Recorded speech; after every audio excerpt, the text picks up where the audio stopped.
مرکز مصطفیٰ کا صحن اور لالا زار اور حضور کے حسن کے تذکار کی مہک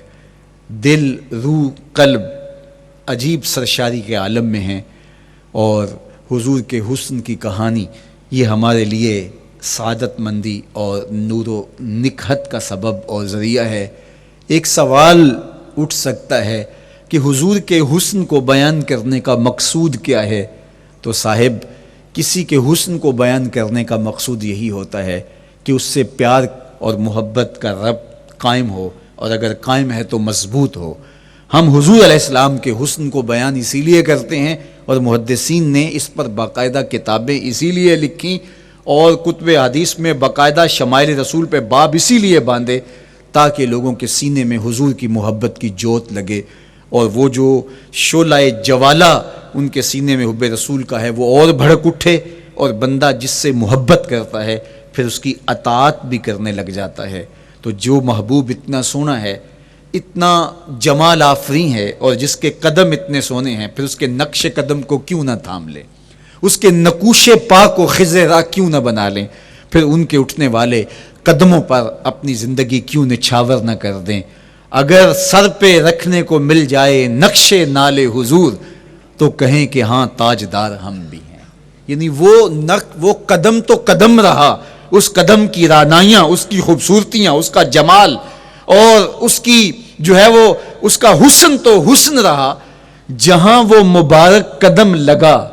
جہاں وہ نقش لگا، اگر وہ نقش بھی سر پہ رکھنے کو مل جائے تو کہا کہ اگر سر پہ رکھنے کو مل جائے نقش نال حضور، حضور علیہ السلام کا قدم تو جزو بدن رسول ہے۔ حضور علیہ السلام کے مبارک قدموں میں وہ جو نالین تھی، اس نالین کا بھی نقش وہ اگر سر پہ رکھنے کو مل جائے تو ہم زمانے کے تاجدار کہلائیں گے، اور جن کے سر پہ حضور کا قدم آ جائے ان کا مرتبہ کیا ہوگا۔ تو یہاں اس نقش کو بھی دیکھیے، حضور کے مبارک قدموں میں جو نالین آیا اس کو نالین شریف کہتے ہیں۔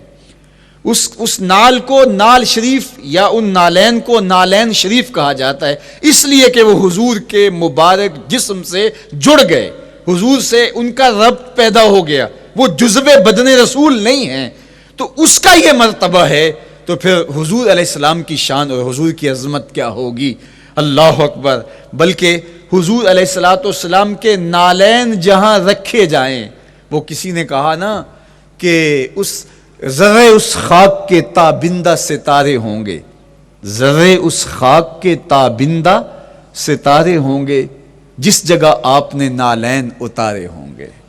وہ جگہ جہاں حضور کے قدم نہیں، حضور کے قدموں سے مس ہوئے نالین رکھے جائیں، وہاں جو ذرے اس نالین کو چھوتے ہیں، اس نالین کے تلووں کو چومتے ہیں، وہ بھی آسمان کے ستاروں سے اس شاخ کو حسین دکھائی دیتے ہیں، وہ بھی زیادہ چمکدار سے دکھائی دیتے ہیں، اور اس شاخ کی آنکھوں کا سرما اور ان کے دل کا قرار اور روح کی ٹھنڈک قرار پاتے ہیں۔ تو یہ ہے حضور علیہ السلام کی نسبت کا احترام اور حضور کی محبت کا اثر جو اس شاخ کے سینے میں محسوس کیا جاتا ہے۔ اللہ مجھے آپ کو اپنی خاص رحمات کا نور عطا فرمائے۔ انشاءاللہ ہر آنے والے دن کے ساتھ آپ لوگوں کی حاضری اور محبت انشاءاللہ بڑھتی چلی جائے گی، اور ذکر رسول کی مہک پھیلتی چلی جائے گی۔ حضور کی مبارک پنڈلیوں کا ذکر، حضور کے بطن اقدس کا تذکرہ، حضور علیہ السلام کے سینہ نور کی باتیں، حضور کے مبارک ہاتھوں کی دست کرم کی، حضور علیہ السلام کے بازوں کا تذکرہ جن کو بار دو عالم کی پرواہ نہیں، حضور کے مبارک کندھوں کی کہانی، حضور علیہ السلام کے لبہائے نور اور حضور کی سرمگی آنکھوں کی کہانی، زلف پیمبر کا تذکرہ، داراز بینی کی کہانی، حضور علیہ السلام کے مبارک اعضائے بدنیہ کا تذکرہ آپ روز سنتے رہیں گے، اور یہ 10-12 دن انشاءاللہ ایک کیف میں ڈوبے ہوئے بسر ہوں گے، اور اس دعا کے ساتھ ہم روز بیٹھیں گے کہ حضور کے ذکر کی برکت سے اللہ ہمیں حضور کے دیدار کی دولت نصیب فرمائے۔ اللہ مجھے آپ کو اپنی خاص پناہیں، امان اور حفاظتوں کا حصاد بخشے۔ کار ما آخر شدو آخر ز ما کار نشد، مشت خاک ما غبار کوچائے یار نشد۔ بول انٹرٹینمنٹ کے شوز دیکھنے کے لیے ہمارے چینل کو سبسکرائب کریں اور بیل آئیکن پر کلک کرنا نہ بھولیں۔